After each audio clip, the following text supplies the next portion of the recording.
खाद्य संस्कृतीमध्ये तेलाशिवाय आहाराची कल्पना केली जाऊ शकत नाही. स्वयंपाकघरामध्ये असणारा तेल हा एक अविभाज्य भाग झालेला आहे. हे तेल आरोग्यदृष्ट्या विचार करता उच्च उष्मांक असल्यामुळे आणि त्वरित ऊर्जा प्रदान करत असल्यामुळे शरीरामध्ये असणारा वात हा गतिशीलता देणारा वात जो असतो, जो दोष म्हणून शरीरामध्ये ओळखला जातो, त्या दोषाला नियंत्रित करणारं परम औषध हे वाताचं तेलच मानलं जातं. या तेलाचा अतिशय बऱ्याच प्रमाणात उपयोग होत असले तरी शरीरामध्ये अभ्यंकाच्या स्वरूपात लावण्यासाठी वापरल्या जाण्यात तेल त्याही व्यतिरिक्त उपलब्धता आणि वातावरण आणि प्रदेशाच्या आधारावरती अनेक तेल उपलब्ध असली तरी स्वयंपाकासाठी कुठलं तेल वापरायचं हे मात्र बऱ्याच जणांना पुढं पडत असतं. तेच त्या कुठल्या आधारावरती स्वयंपाकासाठी तेल स्वीकारलं पाहिजे, शरीरात जाणारा या तेलाचा उपयोग कशा पद्धतीने केला पाहिजे, किती मात्रेत केला पाहिजे हे जाणून घेऊया आजच्या व्हिडिओच्या माध्यमातून. नमस्कार, मी डॉक्टर विशाल राठोड, आयुर्वेदाचार्य. गेली 14 वर्ष आयुर्वेदाची प्रॅक्टिस मेहकर येथे करतो. तेल हे उच्च प्रमाणात स्निग्ध असतं, त्याचबरोबर शरीराला बल सुद्धा प्रदान करतं.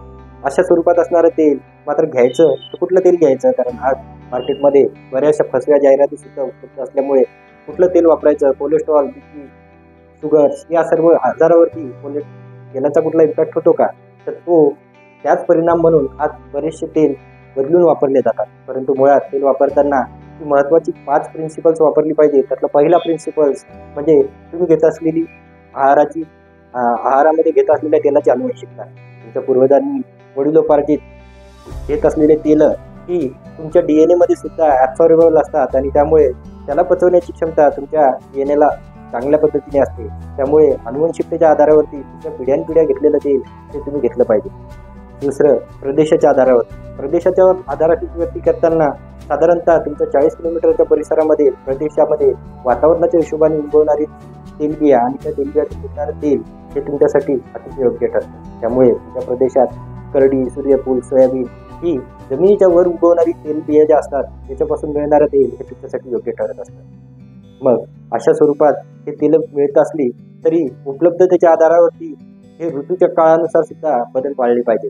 बऱ्याच वेळा सूर्यफूल तेल हे उष्ण पडतं, त्यामुळे सूर्यफूल हे तेल वापरताना पावसाळ्याच्या सुरुवातीला मिळणारा आभाळलेलं वातावरण आणि त्यामुळे शरीरामध्ये सतत वाढणारी आर्द्रता याला नष्ट करायचं असेल तर सूर्यफूल तेल त्या ऋतूमध्ये वापरलं पाहिजे. हिवाळ्यामध्ये वापरताना करडीसारखी तेलं वापरली पाहिजे आणि उन्हाळ्यामध्ये वापरताना शेंगदाण्यासारखी उच्च पृथ्वीगुण असणारी बलप्रदान करणारी तेलं वापरली पाहिजे. हे झालं तेलाचं ऋतूच्या आधारित झालेला बदल.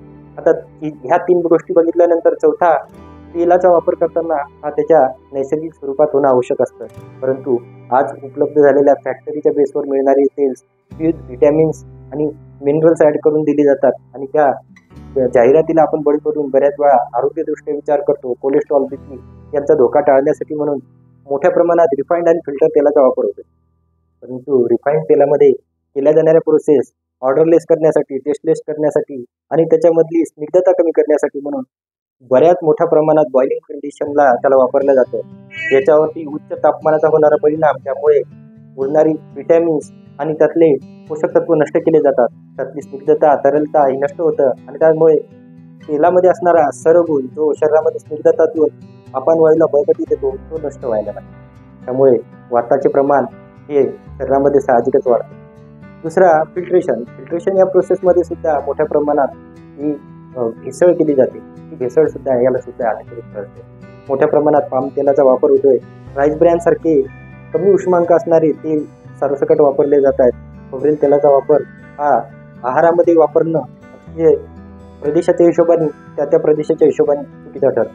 आपण कुठले तेल वापरलं पाहिजे, त्या प्रदेशामध्ये राहतो त्या प्रदेशाच्या हिशोबाने, त्या प्रदेशातल्या वातावरणाच्या आणि ऋतूच्या हिशोबाने त्या पद्धतीने आपण तेलांचा बदल जरूर केला पाहिजे.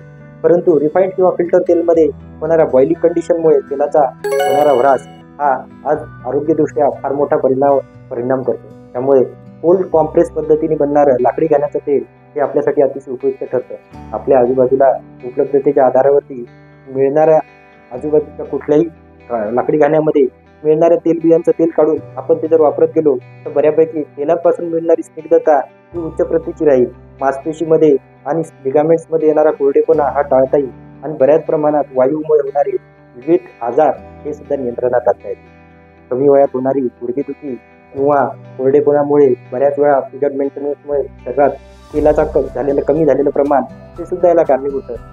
आता चौथा प्रकार म्हणजे तेल कुठल्या आधारावरती वापरायचं. तर तेलाला शरीरामध्ये जारक करण्यासाठी मोठ्या प्रमाणात शरीरामध्ये पाण्याचं सुद्धा प्रमाण वाढवावं लागत असतं. त्यामुळे हायड्रोलिक प्रेशर वाढतं. अशा वेळेस तेलकट पदार्थ किंवा तळलेली पदार्थ, वारंवार तळलेली ट्रान्स फॅट असणारी तेले ती वापरली टाळली पाहिजे. म्हणजे बाहेर तळलेले पदार्थ खाणं किंवा एकाच तेलामध्ये वारंवार कुठलाही पदार्थ तळून खाणं हे सुद्धा त्रासदायक ठरतं. त्यामुळे सुद्धा आजार होऊ शकतात. तेलाचा वापर करताना प्रति व्यक्ती 20 ते 30 ग्रॅमपर्यंतची मात्रा ही अतिशय उपयुक्त ठरते. तेलाचा शरीरामध्ये कशा पद्धतीने उपयोग होऊ शकतो. तर तेल हे आपल्या शरीरामध्ये वाताला नियंत्रित करतं. शरीरामध्ये असणारा वात हा आपल्या शरीराला गती नियंत्रित करत असतो.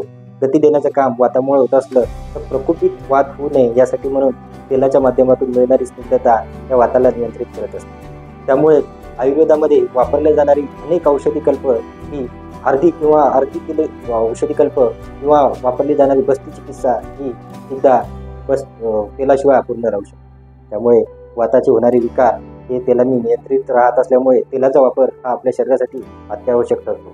परंतु तो करायचा कशा पद्धतीने करायचा हे मागे बघितलेल्या 5 प्रिन्सिपलच्या आधारावर निवडलं पाहिजे. ते म्हणजे फसव्या जाहिरातीला बळी न पडता आपण आपल्या अनुवंशिकतेच्या आधारावरती आतापर्यंत घेत आलेली तेल हीच कंटिन्यू केली पाहिजे. दुसरी, प्रदेशात पिकणारी तेलं ही सुद्धा त्यातला महत्त्वाचा भाग आपण तो बघितलास. तिसरा भाग, ऋतूच्या आधारावरती बघताना आपण बघितलं की ऋतू हा त्यामधला सर्वात एक महत्त्वाचा कन्सेप्ट असतो. पावसाळ्यामध्ये साधारणतः आर्द्रता वाढत असते, त्यामुळे सूर्यफुलासारखी तेले, हिवाळ्यामध्ये करडीसारखी तेले आणि उन्हाळ्यामध्ये शेंगदाण्यासारखी उच्च बलवर्धन देणारी तेले ही वापरली पाहिजे. हे सर्व बघितल्यानंतर आपल्याला हे पण लक्षात आलं असेल की रिफाईंड तेल आणि फिल्टर तेल यामुळे शरीराला होणारे नुकसान किंवा त्याच्यामध्ये नष्ट होणारी औषधी गुणधर्म हे सुद्धा मोठ्या प्रमाणात हानी करतात. त्यामुळे अशा वेळेस होता होईस्तोवर आपण कुठेही लाकडी घाण्याची तेल उपलब्ध झाली तर ती वापरली पाहिजे. त्या व्यतिरिक्त असं प्रकार शक्य नसल्यास काय केलं पाहिजे तर शरीरात मिळणारी ही स्निग्धता पूर्ण स्वरूपात मिळवण्यासाठी म्हणून याच तेलबियांच्या कच्च्या स्वरूपात वापरल्या जाणाऱ्या चटण्या हा याला चांगला पर्याय ठरू शकतो. तो सुद्धा आपण वापरला पाहिजे. त्यामुळे जवसाची चटणी, तिळाची चटणी, खोबऱ्याची चटणी, रळ्याच्या चटण्या अशा वेगळ्या तेलबियाच्या चटण्या रोज बदलत्या स्वरूपात आपण घेतल्या तर तेलामध्ये रिफाईंड तेलामुळे किंवा फिल्टर तेलामुळे झालेली हानी ती पण सुद्धा आपण भरून काढू शकतो. त्यामुळे तेलाचा युक्तीने वापर हा वातासाठी अतिशय उपयुक्त ठरतो. त्यामुळे उच्च स्वरूपात मिळणारं हे तेल आपण न वापरता कुठल्याही स्वरूपात मिळणारं तेल हे न वापरता आपल्याला उपलब्ध होणारं हे तेल या आधारावरती घेतलं तर बऱ्याच प्रमाणात अनेक आजार टाळता येऊ शकतात.